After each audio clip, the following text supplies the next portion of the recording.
साथ संगत जी, प्रेम से कहना 78वां निरंकारी समागम। आप सब संत इस समागम की शोभा बने हैं और जो सबसे बड़ी कृपा कि सबको अपने सदगुरु के दर्शन हो रहे हैं, मुस्कुराहटें मिल रही हैं, दीदार हो रहे हैं। तो जो बार बार अभी जिक्र के 4-5 महीनों बाद सदगुरु माता जी इस रूप में प्रार्थना दिवस वाले दिन हम सबके बीच शामिल हुए, तो वो जो भाव है कि ये साकार रूप में तो बेशक प्रार्थना दिवस वाले दिन दर्शन हुए, पर गुरसिख के जीवन में, गुरसिख के हर पहलू में सदगुरु निरंतर प्रतिपल शामिल ही रहता है। और फिर जहां शुक्राना बनता है कि ये जो प्रेम बख्शा है, दास भी सारी साथ संगत को हृदय से शुक्राना ही कहना चाहेगा कि जो प्रेम आप सबसे इन पिछले चंद महीनों में मिला, निरंतर मिलता आ रहा है। पर जब ये 4-5 महीनों का जिक्र हो रहा है तो आप सब जी ने इतना प्रेम दास को भी दिया कि किसी भी प्रकार की ऐसी महसूसियत नहीं हुई कि कुछ भी फर्क है या दास अकेला है। तो आपके प्रेम ने वो प्रेम दास को भी दिए रखा। और ये जो प्रेम सदगुरु ने बख्शा है, दास अक्सर कहता है कि यही प्रमाण है भक्ति का, यही प्रमाण है जीवन में ब्रह्म ज्ञान के होने का। तो इन 5 महीनों में जिन भी स्थानों पर जाने को मिला, तो बहुत प्रेम पूर्वक भावों से स्थान स्थान पर महापुरुषों ने दास को कहा कि सदगुरु माता जी को कहना कि आई मिस यू, सदगुरु माता जी को कहना कि आई लव यू। तो दास भाव तो सबके समझ पा रहा था कि सब अपना भाव पछाना चाह रहे हैं, पर दास के मन में है, दास तो रोज फोन करके कह देता है कि I miss you, I love you.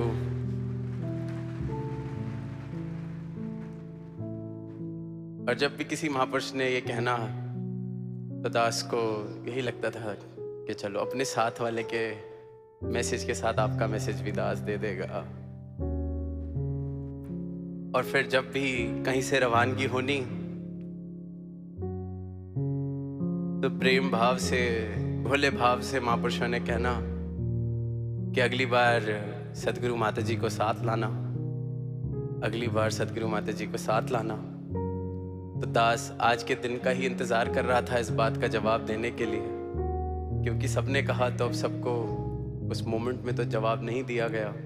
पर क्योंकि आज सारा ही परिवार शामिल है, समागम है, सदगुरु साथ बैठे हैं, तो दास ने यही कि जब सबने कहा कि अगली बार सदगुरु माता जी को साथ लाना, तो दास यही कहना चाहेगा कि लाने वाले ये हैं, ये दास को साथ लाएंगे आपके अपने, भेजने वाले भी आप सबके पास ये, और आगे आप सबके बीच अपने साथ लाने वाले भी ये। तो सदगुरु माता जी दास को साथ जरूर ले जाना।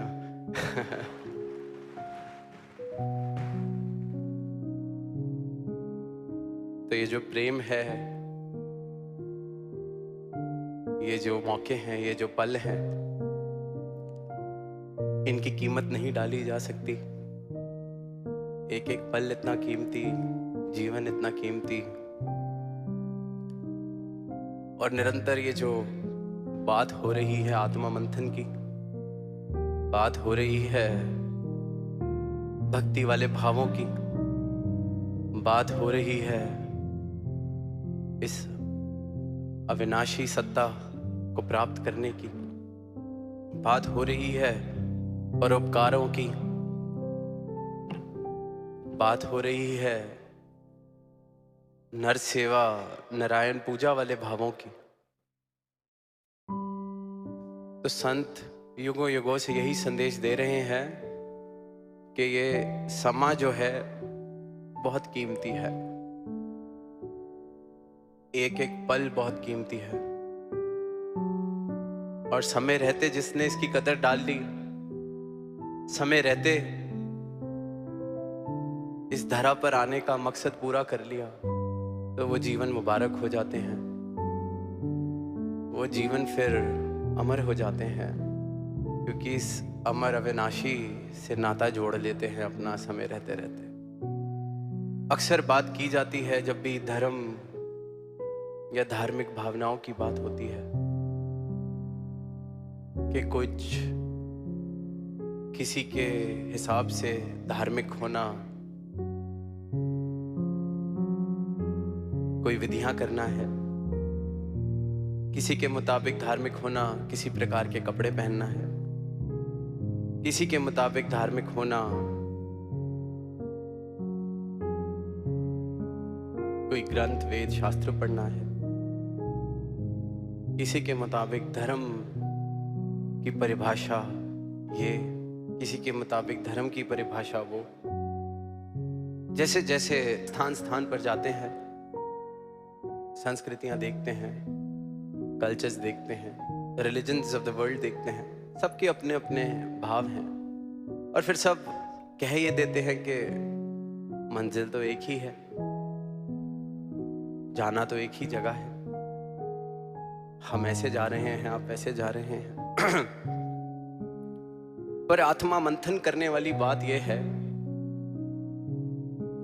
जीवन के छोटे से छोटे पहलू में भी अगर देखें, जो सबका अपना अपना है, पर्सपेक्टिव जिसे कहा जाता है, ये मेरा पर्सपेक्टिव है, ये मेरा दृष्टिकोण है, ये मेरा हिसाब है, जो सबका अपना अपना है, मेल नहीं खाता, वो सत्य कैसे हो सकता है? सत्य तो सिर्फ और सिर्फ उसे कहा जा सकता है जो सबका एक जैसा है। ऐसी सत्ता, ऐसी बात जिसके लिए कहा गया है आद सच जुगाद सच, है भी सच नानक होसी भी सच। अनादिकाल से जो सत्य है, किसी के हिसाब किताब से उसमें फर्क नहीं पड़ता, मेरे हिसाब से क्या सत्य है, जिसे मैं ये बात की तरह सत्य घोषित करता हूं कि मेरे हिसाब से ये सच्चाई है, वो मेरा हिसाब हो सकता है, वो सत्य नहीं हो सकता, क्योंकि सत्य एक है।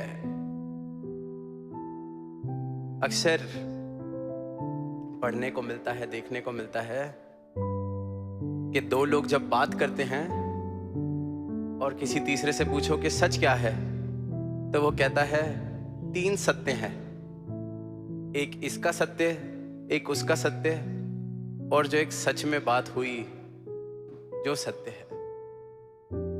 अब छोटे छोटे एग्जाम्पल्स लेके देखें। इस वक्त रात्रि है, हम सबके लिए बाहर रात्रि है, कोई ये नहीं कह सकता कि मेरे हिसाब से रात्रि है, सत्य है। इस वक्त का इस जगह पर ये सत्य है। अमेरिका में टाइम जोन्स की वजह से वहां का सत्य ये होगा कि वहां सूरज चढ़ चुका है। ये तो मायावी सत्यों की दास बात कर रहा है। तो जब सृष्टि में भी कुछ यूनिवर्सल ट्रूथ डाले गए हैं कि सूर्य उदय कहां से होता है, sun rises in the east, पूरब से उगता है, सत्य है, सबके लिए ही सत्य है। जब इस सृष्टि में भी इस परमात्मा ने ये झलक दी है, ये जो मेरी बनाई हुई सृष्टि है उसमें प्यास सबकी पानी से ही बुझती है, ये सत्य है। कोई बात या हिसाब नहीं है कि मेरी प्यास पानी से बुझती है, आपकी प्यास किसी और चीज से बुझती है। मेरा जीवन ऑक्सीजन से चल रहा है, हवा में है। हम सबका ही जीवन हम सबके लिए सत्य है। ये संकेत दिया है इस परमात्मा ने कि मेरी बनाई हुई चीज सबके लिए सत्य है, एक जैसा है। तो फिर परमात्मा कैसे मेरा तेरा, मेरे हिसाब वाला तेरे हिसाब वाला हो गया? जब बनाई हुई रचनाएं, जिसे माया कहा गया है, इस प्रभु की बनाई हुई रचना कहा गया है, उसमें भी यूनिवर्सल ट्रूथ डाले हैं। तो ये नहीं कि मेरा सूरज पश्चिम से उगता है, किसी का दक्षिण से उगता है। सबके लिए सूर्य का उदय पूरब से हो रहा है, ईस्ट से। तो बनाने वाला कैसे किसी का पहाड़ में बस सकता है, किसी का गुफा में बस सकता है, किसी का मंदिर में बस सकता है, किसी का मस्जिद में बस सकता है? अलग कैसे हो गया? हिसाब कैसे बन गए? तो पहली बात तो आत्मा मंथन करने की सारी मानवता के लिए कि जितनी चीजें हमने अपने हिसाब किताब से बनाई हैं वो परम सत्य नहीं हो सकती, क्योंकि परम सत्य जिसको भी बोध हुआ है एक ही। तभी जब कोई ग्रंथ खोलते हैं, वेद खोलते हैं, किसी भी युग में हो, किसी भी संस्कृति में हो, जहां सदगुरु ने जिस भी रूप में, जिस रूप में धरा पर आए हों, बात इस एक ही सत्य की है। भाषा कोई भी हो, समा कोई भी हो, युग कोई भी हो, universal truth. And realizing this universal truth is what is called as enlightenment. Realizing this God, one formless. तो आत्मा मंथन की शुरुआत अगर करें तो ये करें कि बेशक मैं पढ़ रहा हूं, लिख रहा हूं, देख रहा हूं, सीख रहा हूं, पर जितनी चीजें मेरे हिसाब से सच हैं वो मेरे सच हो सकते हैं, मेरे जीवन को चलाने के लिए वो सच्चाइयां हो सकती हैं। पर जो परम सत्य है वो हर एक जीव के लिए सत्य है। ये परमात्मा बराबर है, सब में बराबर बस रहा है, सबके लिए बराबर बस रहा है। एक एक मानव हकदार है इसकी प्राप्ति का। एक एक मानव ये संभावना रखता है कि इस प्रभु परमात्मा के दर्शन कर ले, इसको प्राप्त कर ले। और यही कारज, यही कृपा, यही अनुकंपा करने सदगुरु धरा पर आते हैं। निरंतर महापुरुषों के वचन हम सुन रहे हैं, प्रेरणा ले रहे हैं भक्ति के भावों की, दास भावना, भक्ति भावना कि सदगुरु के चरणों में आए, शीश झुकाया, ब्रह्म ज्ञान मिला, जीवन रोशन हो गया, मैं दास बन गया, गुरु का दास बन गया। दास ने पहले भी कुछ महीनों पहले बात कही कि शब्द ही कितना मीठा है गुरदास, कितनी मिठास है। शब्द बोलते हैं पर कितनी मिठास गुरदास। जब नाम में इतनी मिठास तो फिर गुरु के दास के जीवन में मिठास कितनी होनी चाहिए। अब मैं खुद को दास कह तो रहा हूं, सदगुरु का दास तो कह रहा हूं, पर जीवन क्या दर्शा रहा है, यह आत्मा मंथन करना, ये मेरी अपनी जिम्मेवारी है, ये मेरा अपना फर्ज है। आज सुबह सेवा दल रैली के दौरान सवाल पूछा एक स्किट के दौरान नौजवान ने कि मिला ही क्या है सेवा से।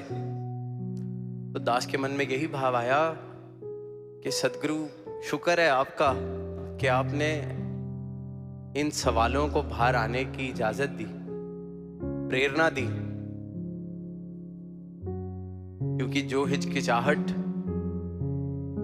में दब जाती है बात, वो जिंदगी भर संदेह बन के ही रह जाती है, क्योंकि वो किसी डर के मारे, हिचकिचाहट के मारे पूछा नहीं, बस मान लिया। तो फिर पूरी उम्र वो कश्मकश चलती रहती है, वो खेल चलता रहता है। कभी मेरा संदेह ऊंचा हो जाता है, कभी मेरा विश्वास ऊंचा हो जाता है। पर स्थिरता नहीं आती। और आत्मा मंथन करना है तो ये सवाल तो पूछने होंगे। सवाल चाहे कठिन हो चाहे कड़वे हो, पर पूछने तो होंगे, खुद से पूछने होंगे, प्रश्न करना होगा। पर जब भी प्रश्न करें तो उत्तर प्राप्त हो सके उतनी जगह बना के प्रश्न किया जाए। यही फर्क है प्रश्न करने में और जिज्ञासा पूर्वक प्रश्न करने में। जो व्यक्ति जिज्ञासा, जिसे जिज्ञासु कहा जाता है, जो ढूंढ रहा है कुछ भी जीवन में, कोई भी कला सीखना चाह रहा है, कोई भी बात, या फिर भक्ति के मार्ग पे बात करें, परमात्मा को चाह रहा है, भक्ति चाह रहा है, अगर वह जिज्ञासा पूर्वक मांगता है, जिज्ञासा पूर्वक पूछता है, तो इस बात का मतलब यह है कि वो मान रहा है जो मैं पूछ रहा हूं इसका उत्तर मेरे पास नहीं है। तभी जिज्ञासा है, तभी वो भावपूर्ण है। पहले अपनी अज्ञानता को एक्सेप्ट किया, स्वीकार किया कि ये जो सवाल मैं पूछ रहा हूं जिज्ञासा पूर्वक तभी हो सकता है जब मैं इस बात को मान लूं, एक्सेप्ट कर लूं कि जिस बात का जवाब ढूंढ रहा हूं वो मेरे पास नहीं है। बहुत कठिन हो जाता है जीवन में। देखिए, छोटी सी बात किसी को पूछनी बड़ी मुश्किल लगती है, क्योंकि ऐसे लगता है कि कैसा लगेगा कि मुझे इतनी सीधी सी बात नहीं आती, कैसे पूछूं। गूगल कर लेंगे, ज्यादा आसान है, निरंतर करते हैं। सर तो हिला दिया, जब सामने से वो व्यक्ति गया तो Google, chat GPT, everything is here for our rescue now. पर जिस पल में मैंने इस बात को स्वीकार किया कि इस बात का जवाब मेरे पास नहीं है, फिर पूछा, तो वो प्रश्न जिज्ञासा भरा प्रश्न हो जाता है, वो बात जिज्ञासा बन जाती है। और प्रश्न सिर्फ इसलिए पूछा कि सामने वाले को बताना है कि हमारे पास सारे ही जवाब हैं, फिर तो दुनियादारी में भी सारे प्रश्न पूछे जा रहे हैं। तो ये आत्म मंथन करना है। संतों की शरण में मैं जाता हूँ, संगत में मैं जाता हूँ, सदगुरु के पास मैं आता हूँ, यहाँ समागम में मैं आया हूँ, संगत में मैं जाता हूँ, तो क्या खाली होके जा रहा हूँ? खाली होऊंगा तो अवश्य भरूंगा। ये भी संकेत परमात्मा ने अपनी सृष्टि में बखूबी दिया हुआ है। किसी नदी में जाते हैं, एक मटका पानी, खाली मटका पानी भरने के लिए उस नदी में डालें, जैसे ही मटका जाता है पानी उस तरफ नीचे हो जाता है, खाली स्थान बनता है, और पूरी नदी उस खाली स्थान को भरने के लिए एक क्षण में आ जाती है। इसलिए हमारा मटका भरा जाता है, दस्तूर है। परमात्मा ने हर जगह संकेत दिया है, खाली होगा तुरंत मैं भरता हूं, खाली होने को तो तैयार हो। नदी के अंदर, दुनिया के कोने कोने में ये जो यूनिवर्सल ट्रूथ परमात्मा ने संकेत की तरह दिए हुए हैं, खाली तो हो, भरने के लिए तो मैं हर जगह हूं। एयर प्रेशर, वहां भी यही नियम। तो भाव ये है कि खाली होके प्रश्न पूछे जा रहे हैं तो जिज्ञासा, मान लिया कि नहीं आता, ये आत्म मंथन करना है। तो जीवन में, अध्यात्म में भी और जीवन के हर पहलू में कुछ तभी सीख सकते हैं। ऐसा ही एक सवाल दास से किसी टूर पे एक बच्ची ने आके पूछा। कहती, दासी का एक सवाल है, संगत में सुनते हैं कि निंदा नहीं करनी, पर अगर दिल हल्का करने के लिए किसी से बात करनी हो तो क्या कर सकते हैं? कोई चीज भारी लग रही है, किसी ने कुछ ऐसा किया है जिससे मेरे दिल को ठेस पहुंची है, मैं बहुत ज्यादा सोच रहा हूं उसके बारे में। अब दिल हल्का करने के लिए बात करूंगी तो जिक्र होगा, तो क्या वो निंदा हो जाएगी? आत्मा मंथन का विषय दिया तो दास ने सहज में यही कहा, अगर तो दिल हल्का करने के लिए बात करनी है, बेशक करें, जरूरी है। सुनते हैं कि how important it is to express ourselves. तो दास ने ये कहा कि दिल हल्का करने के लिए कोई एक मित्र या कोई एक ही परिवार का जन हो सकता है। आपका ब्रदर, आपकी सिस्टर, आपके फादर, आपके मदर या बेस्ट फ्रेंड, बॉयफ्रेंड, हुएवर। तो दिल हल्का तो एक ही बारी होगा। दिल हल्का करने के बाद फिर तो आगे बढ़ सकते हैं। या दिल हल्का करने के लिए भी अगर मैं 100 लोगों के पास जा रहा हूं, दिल हल्का यहाँ भी थोड़ा सा, दिल हल्का वहां भी थोड़ा सा, तो वो निंदा का रूप बन जाता है। अगर भाव दिल हल्का करने का है, करना है, इंसान है, पर भाव किसी को नीचा दिखाने का है कि इसकी बात मैंने इसलिए की है ताकि मैं ये दिखा सकूं कि मैं इससे बेहतर हूं, जगह जगह जाके दिल हल्का करने का लेबल लगा के अगर इस प्रकार का व्यवहार कर रहा हूं तो वो निंदा है। ये भाव समझने वाला है, ये भाव देखने वाला है। अभी महापुरुष जिक्र कर रहे थे कि एक समागम 2-3 बारी करने को अवसर मिला, तो वो समागम मुक्ति पर्व का जो इस वर्ष 3 स्थानों पर दास को करने का अवसर मिला, तो वहीं दूर देशों में एक भाव दास ने रखा, सारा परिवार बैठा है और एक मिसाल मुक्ति पर्व पर हम वर्षों वर्षों से सुन रहे हैं। एक मिसाल प्रधान लाभ सिंह जी की, कि एक बार प्रधान लाभ सिंह जी शहंशाह बाबा अवतार सिंह जी के साथ उनकी गाड़ी में सफर कर रहे थे, संगत जा रहे थे या जहां भी जा रहे थे। शहंशाह जी पीछे बैठे हैं, प्रधान लाभ सिंह जी को आगे वाली सीट पे बिठा रखा है और गाड़ी चलते हुए स्थान जहां जा रहे थे, गाड़ी रोकी, सड़क पे कोई और महापुरुष दिखा और प्रधान लाभ सिंह जी को कहा कि अब रास्ता ज्यादा दूर नहीं है, आप पैदल चले जाइए, इस महापुरुष को गाड़ी में अपनी जगह बिठा दीजिए। प्रधान लाभ सिंह जी ने कहा, सतवचन महाराज। उतर गए और वो महात्मा जिसे शहंशाह जी ने अपने साथ बिठाना था, उनको बिठाया और गाड़ी आगे चली गई। तो जो मिसाल सुनते हैं कि प्रधान लाभ सिंह जी को सड़क पे चलता देख पीछे से एक महापुरुष आया, एक संत आया और उसने कहा, आप मिशन के प्रधान, संत निरंकारी मंडल के प्रधान, आपको गाड़ी से उतार दिया, आप पैदल चल रहे हैं और वो आम सा सेवादार उसे साथ बैठा लिया गाड़ी में। क्या प्रधान का चलना शोभा देता है? अब जो सीखने वाली बात जो हर साल मुक्ति पर्व पर कोई ना कोई जिसका जिक्र करता है, वो ये कि प्रधान लाभ सिंह जी ने जवाब दिया कि तू खुद तो डूबेगा और मुझे भी डुबाएगा। तेरे ये जो भाव हैं, तू खुद तो डूबेगा और मुझे भी डुबाएगा। वो सदगुरु हैं, वो जो कर रहे हैं हमारे लिए भला है। मिसाल हम सुन रहे हैं, सुना रहे हैं। अब आत्म मंथन करने का विषय क्या है? मैं किस श्रेणी में हूं? प्रधान लाभ सिंह जी वाली, या वो जो महापुरुष जो इंतजार कर रहा था कि ये गाड़ी से उतरे और मैं उनके मन में ये भाव डालूं, आपको उतार दिया। मेरी श्रेणी क्या है?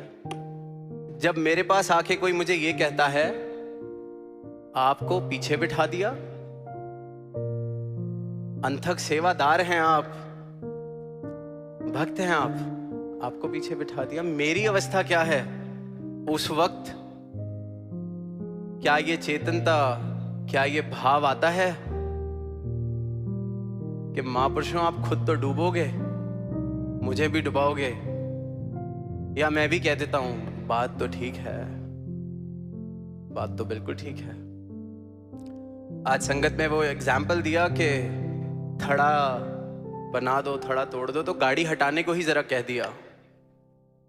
क्या मेरी गाड़ी को ही हटाने को कह दे तो मेरे साथ चलने वाला ये कह देता है, अरे आपकी गाड़ी को नहीं पहचाना, आपकी गाड़ी हटाने को कह दी? मेरी अवस्था क्या है? क्या मैं उस पल में जवाब दे पाता हूं कि महाराज मुझे बख्शो, आप तो डूबोगे, मुझे भी डुबाओगे? मेरी अवस्था क्या है? आत्मा मंथन इस बात का करना है, इस बात का होना है। पास नहीं मिला, एक ही पास मिला, साथ वाले को 10 पास दिए हैं। मैंने किसके साथ अपने आप को घेरा हुआ है, जो ये सवाल पूछने के लिए हमेशा मेरे आसपास घूमते रहते हैं। किस श्रेणी का संत मैं अपने साथ लेके चल रहा हूं, जो वेट कर रहा है। पास नहीं मिला, आपको नहीं जानते, आप तो परिवार हैं, आप तो अंतक सेवादार हैं, आप तो गुरु के परिवार से हैं, आप तो जोनल इंचार्ज हैं, आप तो फलानी कमेटी के मेंबर हैं। मैंने किससे अपने आप को घेरा हुआ है, ये आत्मा मंथन मुझे करना है। प्रधान लाभ सिंह जी वाली अवस्था भी नहीं है, तो कम से कम इतनी आत्मा मंथन की आवश्यकता है कि कहीं आसपास ऐसे ही कंपनी, ऐसी संगति में लेके चल रहा हूं जो पल पल यही सवाल पूछ रही है। आपको नहीं जानते, आपको पास नहीं दिया, आपकी गाड़ी नहीं पहचानी, आपको नहीं देखा, तो ये आत्मा मंथन मुझे करना है कि कहीं मैं तो नहीं डूब रहा, या खुद भी जो डूबने वाले हैं उन्हीं के साथ तो नहीं घेरा हुआ मैंने। जिस कश्ती में तरना है कहीं उसी में खुद छेद तो नहीं कर रहा। ये भाव, ये चिंतन, ये मंथन शुरुआत, क्योंकि इस दर पर आ गए तो आज दास थोड़ी उस रूप की बात ही कर रहा है कि यहां आ गए और फिर ये बात, फिर ये भाव, तो क्या ही बात बनेगी। मिसालें दे देना, बातें धरा देना, चीजें कह देना बहुत आसान है, पर जो कहता हूं क्या जीवन चल रहा है? या जरा सी कोई बात हुई और सामने से मैं कहता हूं मेरा इन्ना भी हक नहीं बनता, मेरा ये भी नहीं बनता। संगति, भाव, मिसाल सुलाने वाले ना हो, जीवन मिसाल बने। दतार ऐसी मेहर आप करो, ये जीवन हर गुरसिक का मिसाल बने। ये भक्ति जो आपने दी है इसकी संभाल बख्शो। एक कहानी पीछे पढ़ने को मिली। एक इंसान था, गांव में रहने वाला। गांव में जो चीजें बनती थी, कोई कुम्हार कुछ बनाता या कोई और चीजें, वो उनसे इकट्ठी करता था और अपने गधे पर लाद कर एक शहर में बेचने जाता था। यही उसका व्यवसाय। बढ़िया जिंदगी चल रही, शहर में भी सब उसको जानते, 4-5 दुकानदार जिनके पास जाके सब कुछ बेचाता था।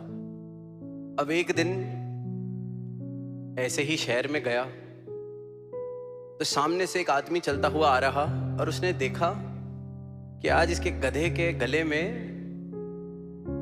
कुछ बंधा हुआ है, चमकता हुआ पत्थर एक बंधा हुआ है।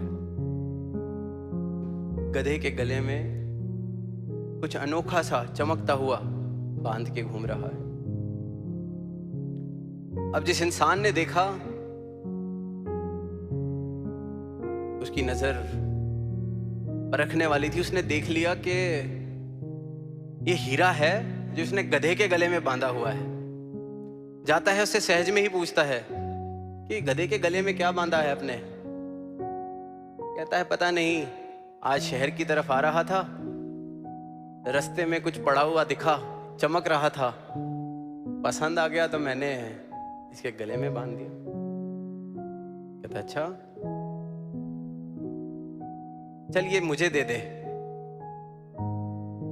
तुझे 10,000 रुपये दिए, ये मुझे दे दे। अब वो गधे का मालिक जो था उम्मीद तो नहीं कर रहा, उसे लगा पत्थर 10,000 रुपये मिल रहे हैं, पर कहता नहीं, 20,000 दोगे तो मैं ये देता हूं। उस सामने से कहता है नहीं, 10,000 पत्थर दे दे। वो कहते नहीं, 20,000 में ही दूंगा, और आगे चला जाता है।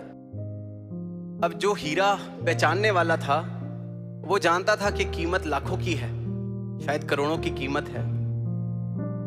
सोच रहा है मन में कि किस मूर्ख को ये पत्थर मिल गया है, गधे के गले में बांध के घूम रहा है। थोड़ी देर में जाता है कि चलो 20,000 दिए, बात खत्म करते हैं।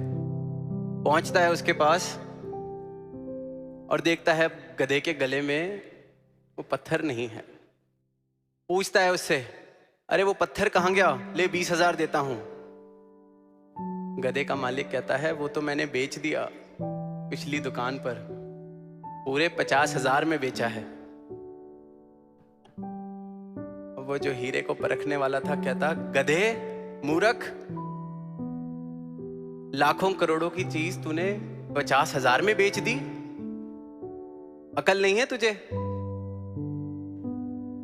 गधे का मालिक कहता है कि साहब, होऊंगा मैं गधा, होऊंगा मैं मूर्ख, पर फिर उस हिसाब से आप क्या होए जो 10,000 के पीछे करोड़ों की चीज छोड़ दी? मुझे तो नहीं पता था कि वो करोड़ों का है। आपने जानते हुए 10,000 के पीछे करोड़ों रुपए की चीज छोड़ दी, लाखों की चीज छोड़ दी। तो अगर मैं गधा हूं, आप क्या हैं? जिसके पास तो कीमत नहीं है उसकी तो फिर माफी है, अनजान है। हमारा क्या होगा अगर सब कुछ जानते हुए किसी बात के लिए ये हीरे वाला सौदा छोड़ दिया? कहीं ये नहीं मिला, कहीं ये नहीं पूछा, कहीं किसी ने जरा सा कुछ कह दिया, उसने 10,000 के पीछे करोड़ों का हीरा छोड़ा, मैंने छोटी सी बात के लिए ये अनमोल रतन, राम रतन धन छोड़ दिया, सदगुरु का दर छोड़ दिया। मंथन ये करना है। प्रधान लाभ सिंह जी की, भक्तों की, गुरसिखों की मिसाल मैं दे रहा हूं, और अपना आनंद, किसी ने गाड़ी रोक दी या नहीं पहचानी, अपना आनंद इसलिए छोड़ दिया, अमृत इसलिए छोड़ दिया, उसमें विष इसलिए घोल दिया, जबकि जानता हूं, बचपन से सुन रहा हूं। तो हमें क्या कहा जाएगा? आत्मा मंथन इस बात का करना है। जिसके पास तो पहचान नहीं, उसे तो कुछ नहीं कहा जा सकता। मुझे किसी ने वहां बिठा दिया, यहाँ बिठा दिया, ये कर दिया, वो कर दिया, 2 की जगह 4 पास दे दिए, 4 की जगह 1 पास दे दिया, 1 भी नहीं दिया। कौड़ियों के बदले राम रतन धन, सदगुरु के चरण, इनसे मैं दूर। तो अगर वो गधे वाला मालिक गधा है, मूर्ख है, तो हम सबको क्या कहा जाएगा? आत्मा मंथन इस बात का करना है। तो क्योंकि समय हो रहा है, और इस बार क्योंकि एक दिन बड़ा है, तो दास को भी कल एक अवसर दोबारा मिलेगा, तो बाकी भाव दास अपने कल रख देगा। पर तब तक के लिए ये आत्म मंथन करें कि इस आनंद के समुद्र में आए हुए हैं, समागम चल रहा है। यहां भी अगर मैं आनंद नहीं ले पा रहा, यहां भी मैं खुश नहीं रह पा रहा, यहां भी कमियां देख रहा हूं, तो अगर उस गधे वाले को गधा कहा जाएगा, तो हमें क्या कहा जाएगा? प्रेम से कहना, धन्यवाद।